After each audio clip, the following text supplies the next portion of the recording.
E aí pessoal, tudo certo? Sejam todos muito bem-vindos.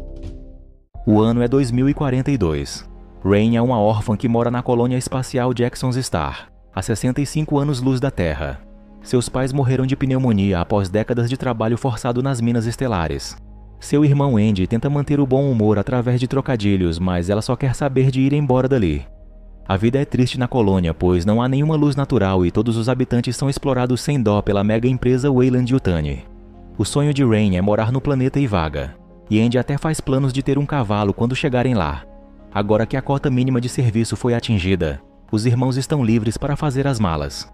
Mas quando Rain vai dar entrada no pedido de autorização de viagem, a funcionária se recusa a liberar sua saída.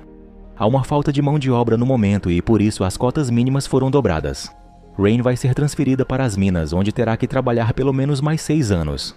Ela começa a protestar, mas então percebe que seu irmão está sendo atacado. É nesse momento que descobrimos que, na verdade, Andy é um androide. Ele foi programado pelo pai de Rain para agir como um irmão protetor.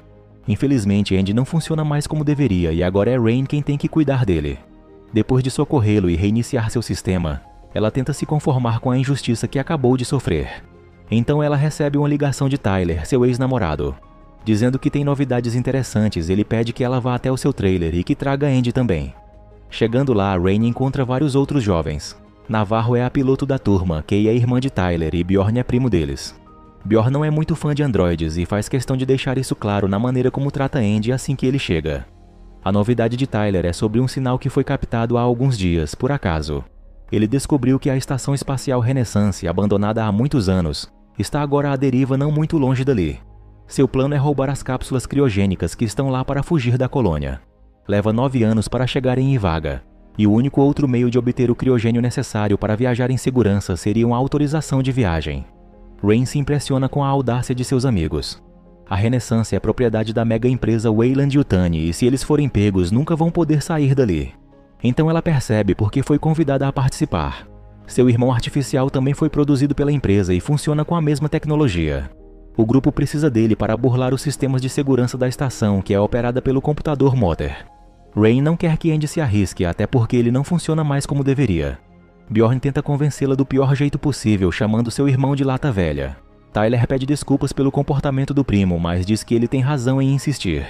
Tanto Tyler como Rain são órfãos por culpa da Weyland-Yutani, e ela sabe muito bem que nunca vão parar de explorar as famílias que vivem na colônia. Essa pode ser a última chance deles. Além disso, ele promete que ela nem terá que sair da cabine. Rain ainda está com medo, mas decide encarar o risco e se junta ao grupo. Os jovens embarcam na nave Kerbalin sem intenção de voltar. Os problemas começam a aparecer quando eles aproximam da Renaissance. De acordo com os cálculos, a estação vai sofrer uma colisão destruidora em cerca de 36 horas. Tyler garante que não há problema, dizendo que eles conseguirão entrar e sair tranquilamente antes que isso aconteça. As 3 garotas permanecem na Kerbalin enquanto Andy e os meninos vão buscar as cápsulas. Quando Andy aciona o botão, a porta é destrancada sem problema. Os 3 entram na estação e logo percebem que o gerador de gravidade está com defeito. Isso causa uma série de trancos e alguns acidentes, pois a gravidade vai e volta abruptamente. Andy então ativa o sistema Motter e assim consegue corrigir o problema. Tyler avisa que já encontrou as cápsulas. Porém, quando ele verifica uma delas, o visor informa que só há criogênio suficiente para congelar o passageiro por 3 anos. Sabendo que leva o triplo disso para chegar a Ivaga, o grupo começa a perder as esperanças. Mas Tyler não desiste. Seus sensores detectam um depósito de criogênio em algum ponto da estação espacial, o que significa que ainda é possível recarregar as cápsulas. Bjorn comenta sobre o excesso de aparato militar a bordo da estação. Ele suspeita que a embarcação esteja em alguma espécie de quarentena. Mas Tyler de novo afirma que não há com que se preocupar. Qualquer coisa que tenha infectado os tripulantes já deve ter morrido há muito tempo. Ao longo da expedição, Bjorn continua sendo rude com Andy, por mais que o androide evite irritá-lo. Rain pergunta às outras garotas por que ele age dessa forma. Navarro explica que houve um vazamento de gás nas minas de Jackson's Star. 3 pessoas ainda estavam presas lá dentro quando o androide responsável pela segurança mandou fechar a saída. Uma delas era a mãe de Bjorn. Kay começa a passar mal e Rain descobre que ela está grávida. Ela promete não dizer nada a Tyler e pergunta quem é o pai, mas Kay apenas desconversa. Dentro da nave, Andy começa a fazer seus trocadilhos para aliviar a tensão dos humanos e acaba piorando a situação. Bjorn perde a paciência com ele e revela que seus dias estão contados. Ele não pode ir para Ivaga com eles porque o planeta não aceita pessoas sintéticas. Ouvindo a conversa, Rain se sente mal por não ter contado a verdade, mas Andy não está realmente chateado. Sua diretriz principal é sempre buscar o que for melhor para ela. O trio está quase no centro da nave agora e percebem que os equipamentos que deveriam estar desligados ainda estão funcionando. Isso preocupa Navarro, mas os meninos garantem que não há ninguém a bordo. O que eles não conseguem explicar são as partes danificadas da nave. Cada vez mais parece que algo terrível aconteceu ali. Eles encontram inclusive o que parece ser metade de uma pessoa, mas Bjorn conclui que é apenas um androide. Tudo isso é esquecido quando eles chegam à câmara de criogenia e encontram mais do que suficiente para alimentar todas as cápsulas. Porém, Bjorn machuca os dedos tentando abrir um compartimento e o alarme de emergência é acionado. As portas da câmara se fecham e nem mesmo Andy consegue abri-las. Força bruta também não adianta. Rain e Navarro são forçadas a entrar na nave para ajudá-los. Passando pelo outro androide, Rain tem uma ideia. Andy não deve estar conseguindo reverter o lockdown porque não tem acesso especial, mas ela pode transferir as credenciais do androide antigo para Andy. Ela leva um susto enorme quando o robô agarra seu braço de repente, mas ele só volta à vida por um breve momento reagindo à intromissão do aparelho de Rain. Ela consegue obter o chip com os dados de acesso e passa para Tyler pelo buraco na porta. Ele insere o novo chip em Andy, que começa a reiniciar. Rain diz que pode levar alguns minutos. Sem que os rapazes notem, criaturas pegajosas começam a se soltar dos casulos que antes estavam congelados. Por um momento, Navarro pensa que seus amigos estão brincando quando dizem que há alguma coisa se movendo na água. Mas então Bjorn é derrubado e logo em seguida um dos aliens agarra seu rosto. Apavorado, o rapaz consegue se soltar e atira longe a criatura. Agora todos estão em pânico e Andy ainda não terminou de reiniciar. Um segundo alien ataca Tyler e é Bjorn quem o salva. Enquanto Rain tenta desesperadamente abrir a porta, finalmente Andy sai do transe. Ele consegue abrir a porta e os três saem correndo. Eles tentam selar a câmara de novo, mas os aliens arrebentam a porta com facilidade. Navarro é a próxima vítima do abraço facial e dessa vez ninguém consegue remover o agressor. Então Andy surpreende a todos quando ele começa a falar. Não mais tímido e inseguro, ele demonstra um nível de inteligência muito acima de seus colegas orgânicos. Sua análise da criatura conclui que Navarro não está em perigo imediato. O alien parece estar mantendo a garota viva, mas não se sabe ainda por quê. Bjorn quer eletrocutar a criatura imediatamente, mas Andy explica que isso seria fatal para Navarro, já que a cauda está enrolada em seu pescoço. Quando Rain começa a fazer perguntas sobre a raça específica desse alien, Andy não tem as respostas. Sua IA foi atualizada em termos de capacidade mental, mas as informações em si ainda estão no outro androide. Então é hora de interrogar o anfitrião, que se chama Rook. Ele acorda muito agitado e falando sobre sua antiga missão até entender melhor o que está acontecendo. Para o desespero geral, ele diz que não tem como salvar Navarro. O alien está implantando sua semente, que vai começar a crescer logo e ela não vai sobreviver ao processo. Tudo que eles podem fazer por ela é interromper seu sofrimento da forma menos dolorosa possível. Rook também avisa que eles precisam sair da nave imediatamente porque suas vidas estão em perigo. Só quando ele aponta para cima é que os jovens notam uma presença no recinto. Uma criatura enorme está suspensa no teto. Rook conta a eles que esse é o xenomorfo que arruinou a missão da nave Nostromo há 20 anos. A única sobrevivente conseguiu isolar o monstro na câmara de ar. Desde então, a Weyland-Yutani vasculhou o espaço à procura do espécime. Quando foi finalmente encontrado, os cientistas acreditavam que estivesse morto. Porém, Rook diz que o xenomorfo é um organismo perfeito, capaz de sobreviver a qualquer tipo de condições adversas. Ignorando a admiração do androide pela espécie inimiga, Rain sugere que eles tentem congelar a cauda do alien para soltá-lo do pescoço de Navarro. O plano funciona e o alien é afugentado enquanto a garota recobra os sentidos. Antes que seus amigos comemorem, Rook tem mais avisos desagradáveis. Ele diz que há 60% de chance de que ela já esteja infectada. Ele faz um apelo ao seu colega sintético, dizendo que ele precisa tomar as decisões difíceis quando os humanos se mostram incapazes de lidar com as emoções. Andy concorda com Rook. Ele diz a Bjorn que não vai permitir que Navarro retorne com eles. Conforme o esperado, Bjorn reage com violência. Por um breve momento, Andy volta à sua personalidade anterior. Ele pede perdão a Rain pelo que está prestes a fazer e então sai no encalço dos outros dois. Bjorn consegue voltar para a Kerbalin com Navarro, e ela dá início ao procedimento de partida. Tyler fica chocado ao perceber que eles estão indo embora. Kay pergunta a Bjorn o que houve. Ele começa a dizer que Andy se tornou uma ameaça, mas sua explicação é subitamente interrompida. Navarro está se sentindo mal. Com uma ferramenta de raio-x instantâneo, ela vê um alien se movendo entre suas costelas. Kay tenta ajudar a amiga, mas ela entra em colapso. Seu peito explode e um filhote de xenomorfo começa a sair. Sem piloto, a Kerbalin começa a sair do controle e colide com a Renaissance. Rain e Tyler decidem tentar salvá-los. Andy os avisa que a explosão alterou o curso da estação, encurtando o tempo que eles tinham calculado antes. Para chegar até Kay e Bjorn, eles precisam cruzar o módulo Rômulo, que está infestado de aliens. Enquanto decidem o que fazer, Rain e Tyler não percebem que Andy se afastou deles. Rook está se comunicando com ele secretamente. Ele o chama até a sala de controle e pergunta qual é a sua diretriz principal. Andy parece não se lembrar mais de sua programação inicial e não menciona Rain em momento algum. Aproveitando a oportunidade, Rook declara que há uma nova diretriz objetivo a partir de agora. Andy precisa completar a missão original. Ao reencontrar Rain e Tyler, ele diz que estava apenas pesquisando alternativas. Ele explica que os xenomorfos não enxergam e só conseguem localizar a presa através da temperatura corporal. Rain tem uma ideia ao ouvir isso.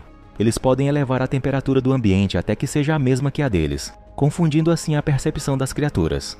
Andy concorda que pode dar certo e eles colocam o plano em prática. Ele avisa aos dois que ainda há perigo, pois os aliens vão detectar qualquer oscilação de temperatura. Por mais que seja difícil, eles precisam manter a calma. Correr também está fora de questão. Os dois então começam a travessia na ponta do pé. Para piorar a situação, os tripulantes que não sobreviveram ao convívio com xenomorfos ainda estão por ali, assustando os dois. Enquanto isso, Kay também está passando por apuros. Ela recobrou os sentidos depois que a nave bateu, mas agora está sozinha e cercada de gosmas nas paredes da nave. Então Bjorn reaparece. Ele está ferido, mas pronto para eletrocutar os passageiros indesejados. Não por muito tempo, infelizmente. O alien que parecia derrotado espirra um ácido poderoso no rapaz, dissolvendo sua bravura de forma permanente. Desesperada, Kay tenta se comunicar e Tyler responde. O corpo do alien se desdobra lentamente para fora enquanto ela tenta seguir as instruções do irmão. Finalmente a porta abre, mas Kay está tão afobada que corre em direção ao abismo e sofre uma queda feia. Ouvindo os gritos de sua irmã, Tyler não consegue mais se manter calmo. Sua presença é detectada pelos inimigos. Andy recomenda a fuga imediata. Mais rápido que os humanos, ele atinge a porta seguinte muito antes e aciona o fechamento. Tyler e Rain conseguem passar por pouco, mas Andy justifica sua atitude dizendo que foi um risco calculado. Dá para notar que Rain está começando a desconfiar de seu irmão sintético, duvidando de sua palavra e estranhando seu comportamento. Agora faltam apenas 30 minutos para a destruição da estação espacial. Kay começa a se recuperar, mas não pode se mover muito depressa porque o xenomorfo ainda está muito próximo. Com muito cuidado, ela chega até Tyler e Rain, mas há uma porta trancada entre eles. Percebendo que há vários aliens atrás de Kay, Andy se recusa a abrir passagem. Ele explica que se trata de uma emboscada e que as criaturas estão claramente esperando para atacar. Quebrando sua promessa, Rain revela que a amiga está grávida, mas nem isso amolece o coração artificial do androide. Como as chances de salvar a todos são muito pequenas, ele tem que escolher a opção que leva ao menor número de vítimas. Sem saber, ele está tomando a mesma decisão que traumatizou Bjorn. Tyler assiste horrorizado a sua irmã sendo arrastada para longe pelos aliens enquanto Andy permanece impassível. Suspeitando o pior, Rain pergunta a ele qual é a sua diretriz principal. Para seu completo horror, ele diz que sua missão é defender os interesses da empresa. Encurralados entre dois tipos de ameaça, o jovem casal não tem outra escolha a não ser obedecer Andy. Ele os leva ao cerne do módulo Rômulo, onde Rook fala com eles através das telas dos terminais. Ele diz que as colônias estão passando por diversos problemas que só se agravam a cada década. A única forma de salvar todas essas pessoas, sem falar no lucro da empresa, é aprimorar a sua composição biológica. Após o trágico incidente com a Nostromo, a equipe de Rook concluiu uma série de experimentos antes de ser dizimada pelo próprio objeto de estudo. Eles sintetizaram um micro-organismo capaz de transformar o corpo humano em algo quase tão perfeito quanto os xenomorfos. Agora só falta levar os frascos até o pessoal da empresa Jackson's Star. Para isso, Andy precisa da ajuda de Tyler e Rain.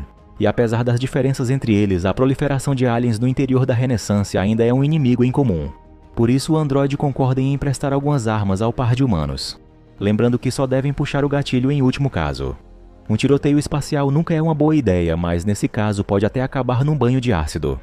Saindo da central, o trio chega a um corredor que está literalmente forrado de casulos pegajosos.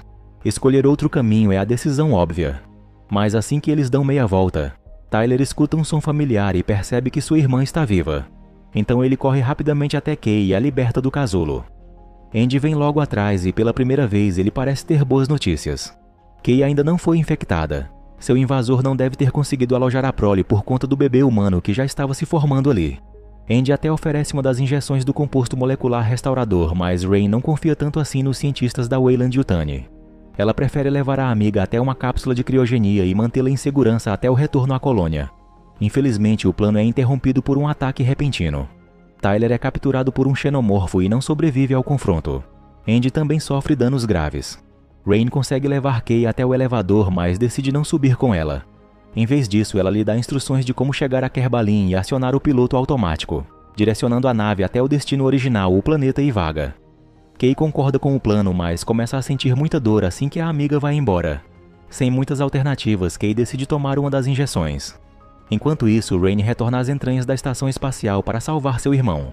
O androide não quer que ela remova o componente que o modificou porque sabe que o velho Andy vai reassumir o controle.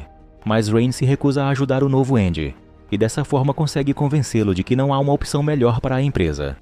Os alto-falantes avisam que faltam 10 minutos para a colisão. Andy desperta pedindo perdão a Rain, porém não há tempo para lágrimas. Eles ainda precisam sair dali antes do desastre e sem ser pego por nenhum alien. Quando Kay consegue cambalear até a nave, Rook está esperando por ela no visor de controle. Ele se apresenta como um amigo e se oferece para pilotar. Enquanto isso, Andy prova que está realmente de volta ao fazer trocadilhos sem graça. E dessa vez é uma de suas piadas sobre gravidade que salva o dia. Rain se lembra do gerador defeituoso que causou tanto estrago quando eles chegaram e decide usá-lo a seu favor. Tomados de surpresa, as criaturas não se seguram em nada e começam a flutuar sem rumo. Isso não só os transforma em alvos mais fáceis, como torna mais seguro puxar o gatilho. Rain então descarrega toda a munição nos xenomorfos. O sangue ácido se espalha no ar sem danificar a estrutura da estação de imediato. Como o elevador não funciona em gravidade zero, Rain e Andy são obrigados a flutuar ao longo do poço até a saída. Assim que eles começam, a perna de Rain é agarrada por um alien. Ela consegue se soltar, mas não atinge o topo antes que a gravidade volte. Em queda livre, ela é ironicamente salva pelo inimigo quando um tentáculo agarra sua cintura. Todo aquele ácido alienígena que se espalhou é despejado de uma vez no piso. Como eles estão no andar mais baixo da Renaissance, não demora muito até que a descompressão comece. Rain segura firme na escada de emergência enquanto o elevador varre os aliens rumo à sucção devastadora. O único que sobra é o que está bem ao lado dela. Ele está prestes a dar o bote quando Andy alcança a arma e salva sua irmã, comprovando um retorno definitivo à sua diretriz original. Os dois correm até a saída e se juntam a Kay. Seu alívio se transforma em terror ao reconhecer o rosto de Rook na tela. O voo está configurado para pilotagem remota. Rook ainda está na estação espacial e sabe que seu fim está próximo, mas ele ainda conta com Andy para entregar as injeções aos representantes da empresa em Jackson's Star. Quando Rain reverte os controles para piloto automático, ele percebe que esse não é o mesmo Andy que ele treinou. Seus últimos momentos são de puro desespero, vendo que o tempo acabou e a grande estação espacial colide com o anel de rochas do planeta. Um momento depois, Rain decide reprogramar Andy. Em vez de sempre fazer o que for melhor para ela, ele agora deve pensar no que é bom para ambos.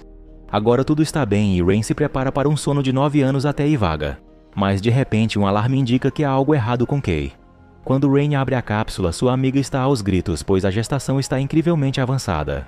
Rain assiste ao parto em choque, principalmente porque aquilo não é um bebê. Ela então agarra o recém-nascido e sai correndo, mas não consegue segurá-lo por muito tempo sem que o ácido corroa seus braços. Enquanto ela busca algo com que se defender, a coisa no chão começa a se abrir. Rain fica petrificada ao ver um bebê humano em meio à gosma. Ela tenta salvá-lo, mas o ácido perfura o piso onde quer que ele pare. Os efeitos na nave já são suficientes para interromper a pilotagem automática. Rain encontra o que parece ser um casulo vazio. Há pegadas muito estranhas no chão, como se algo tivesse saído dali andando. Na área das cápsulas, Andy está tentando ajudar Kay quando o recém-nascido aparece. Ele não é um xenoformo, mas está longe de ser humano. O ser ataca rapidamente o androide e em seguida segue até Kay, que para ele é sua mãe. Quando Rain retorna minutos depois, vê que Andy foi atacado e o alien está se alimentando com o corpo de Kay. Ela tenta congelá-lo, mas o truque não funciona dessa vez. Ela foge do local e percebe que seu último recurso é vestir o traje espacial e manter-se presa à nave, enquanto planeja um plano para vencer seu inimigo. De repente, ela é surpreendida pelo ser alien, que se aproxima para pôr um fim à jovem. Felizmente, antes do pior acontecer, Rain chuta o casulo contendo ácido e isso ocasiona a abertura de um enorme buraco para o espaço. Rain é imediatamente sugada para fora e, no processo, o ser se agarra a ela com firmeza, e atacando-a faz o visor de seu capacete trincar. Ela então descarrega toda a sua raiva naquele ser, o ejetando para o espaço junto à parte da nave solta, não o livrando da catástrofe. Rapidamente voltando para Kerbalin, Rain inicia a rota para o destino e então congela seu irmão androide Andy e a si mesma, pronta para recomeçar a vida em Ivaga.